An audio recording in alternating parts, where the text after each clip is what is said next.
don't think there's any harm in this, okay? It's June. If Bryce Young stinks in training camp, if Bryce Young is clearly worse than Andy Dalton in the preseason, you can go back. I mean, it's just not set in stone. It's hard. It's harder because then you have to bench your first-round draft pick, bench the number 1 overall pick, but it's not like this dictates right now who's the starting quarterback 3 months from now. But it's something. It is something. And there's part of this that I like. There's part of this that I don't. What I don't like about this is that Reich admitted that he and the front office built a timeline in and that they wanted Bryce Young to be elevated to number 1 at this time in OTAs. And I think that that's a mistake for first-round quarterbacks, rookie quarterbacks. I don't think you build a timeline. I think you just let it happen. It's like what me and Pete are going through right now with a newborn. All these grand designs and plans, we're going to put them on a sleep schedule, feeding schedule. We're going to do this, that, and the other thing. This is when we're going to do that. He's going to eat this. She's going to eat that. This is when he nurses. This is when he poops, all that stuff. What you quickly learn is the whole situation is a dynamic organism that continually changes, and no situation is identical to another situation. What Pete is doing with Kerry is not necessarily what I would be doing with AJ. You just have to fit it around what it is. And for a first-round quarterback, a number 1 overall pick, Bryce Young isn't Peyton Manning, who wasn't Andrew Luck, who wasn't Troy Aikman.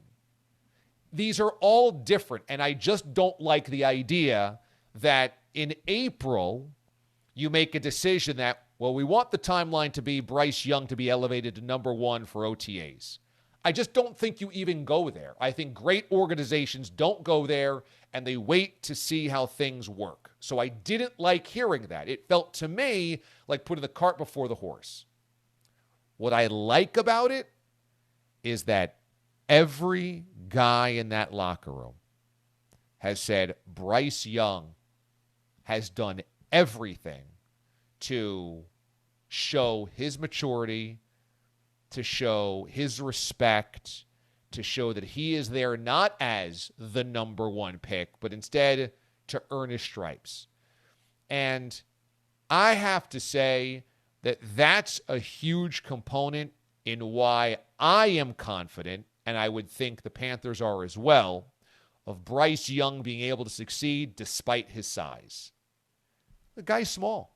There's no ifs, ands, or buts. The guy is small. He is light. He is thin. He is small. And he's going to have to take some hits. Even though today's NFL protects the quarterback, you're going to have to take some hits. Can he withstand the bashing of an NFL season? And short quarterbacks, there have been some successes. Drew Brees, Kyler Murray to a lesser extent, Doug Flutie to a lesser extent. There's been big misses from short quarterbacks that it just didn't work. But Bryce Young has such a great demeanor. He is so humble. He is so hardworking. He is so respectful. His parents are just, he comes from a great family. His parents, you could tell around the draft, were just, they were so grounded. They exuded this type of stability and support without being, look at us, look at our son. I was so impressed by his parents, and it just, it filters down. I'll tell you a little story. One of my favorite baseball players in the world was Curtis Granderson. Even before he played for the Mets, my favorite team. But I always loved that Curtis Granderson, he was dynamic, he was fun to watch, but he also was just always so engaging without being a phony. He wanted to do interviews or did them. He was respectful for all media. He was respectful to teammates. Everybody glowed about him, and he did it without trying to be that guy. So I recently recorded an interview with him for New York Accent because he played for both the Yankees and the Mets. And I asked him about that, where he got that from. And he said, both my parents were in education. Both of my parents were teachers. In fact, his mom was a teacher. His dad began as a teacher, then ended up as a dean of a high school, a private school. And he said, from them, I learned to respect everybody because they learned or gave me the respect of everybody at school, that nobody was above anybody else, that, we all had to work together. And he said, I got it from them. And I tried to be that for what my parents were to me. And I just said, well, that explains everything. I mean, his parents were in education. His parents were just great educators and teachers and warm and caring. And he became a great human being. And now he's doing amazing things with the Alliance, the Players Alliance, which is trying to expand financial opportunities to young people whose families can't afford baseball because baseball's become too expensive. Travel baseball, the youth showcases, going this, there, the other place for all these, big time events, and just a lot of people get priced out of playing baseball, and he's trying to help fix that with the Players Alliance. So I'm excited about that episode of New York Accent, but neither here nor there. It reminds me of Bryce Young's parents and why Bryce Young I'm so impressed by as well, and that will really help for him in the NFL. Now, look, having great parents doesn't necessarily mean you're going to be a star. You've got to also have the talent, but I think Bryce Young does. Anyway, it wasn't surprising that I heard from all of those guys in Carolina how much they loved Bryce Young and what he brought to the table and how he is in the locker room. It wasn't surprising, but I loved hearing it, and that's why I don't mind that he was elevated to number one. I don't mind that the Panthers went with him and are confident in him at number one, even though he's going to be undersized in the NFL, because what he might lack in size, he makes up for in coachability, in leadership, in maturity, in working, and being authentic. There's guys, they're just phonies. There's guys that want to put on the act, put on the face of being humble and being friendly, but it's just an act. And I don't think it is an act from Bryce Young. I think it's very authentic. So when I saw this news yesterday, I said, look, I think he'll be fine, and I love what I'm reading and hearing from his teammates. I don't love, though, when Reich said this was the plan all along, and he just checked the boxes, that they wanted him to be elevated to number one QB1 by June, and he checked the boxes, because then they put a timeline on a guy that they had no idea about. Mraz, what was your takeaway from the Panthers putting him at QB1? So I almost sound like I'm going to have like a fake fight here because I think we all expect him to start day one. But I just think it's so unnecessary in June to do this. Look, he's not Trevor Lawrence. He's not Andrew Luck. You cannot tell me that he's a slam dunk first overall quarterback, despite we all like what he brought to the table. And they have a pretty good veteran QB. Yes, exactly.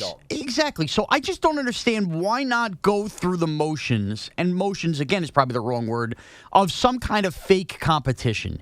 Even if the organization believes Bryce Young's going to start, let Bryce Young go out and feel like, for the first time as a professional, he has to earn the right to do that.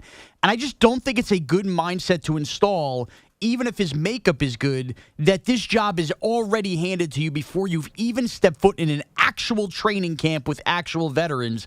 I just think it's setting a bad standard. Now, it may not matter. He may be awesome, and it could not progress. But we've seen quarterbacks. I brought up Zach Wilson as the second overall quarterback. Far more questions entering the league than Bryce Young, but they gave him no competition, handed him the job right away, and he came away a little entitled, and guess what? He ended up sucking as a result. I think a little competition grows a little sandpaper on the kid early, and I think that would just set the right standard in September. It just feels unnecessary more than anything with such a huge asset. I don't disagree. It does feel unnecessary to have to elevate your first overall pick to QB1 in June. I mean, it's freaking June. You didn't even wait till training camp. But is it possible that they want to get everybody used to him being the guy, the leader? So if you assign him QB1 today, the veterans, the offensive line, everybody has to act like, okay, he is our guy. We start to learn how to follow a rookie. But I hate that. What, get everybody used to it? Again, how about he goes out there and shows these guys that he can be the leader, he can be the guy to follow. Not just they should be told by Frank Reich that that's the guy to follow. It should be natural. If you're a quarterback selected first overall, the team should be able to get behind you, and they should see, all right, look what he's doing here. I like this kid. I like his makeup. Just showing up in August knowing there's no competition whatsoever and you're being told to follow this guy. Again, I don't like that feeling in a locker room.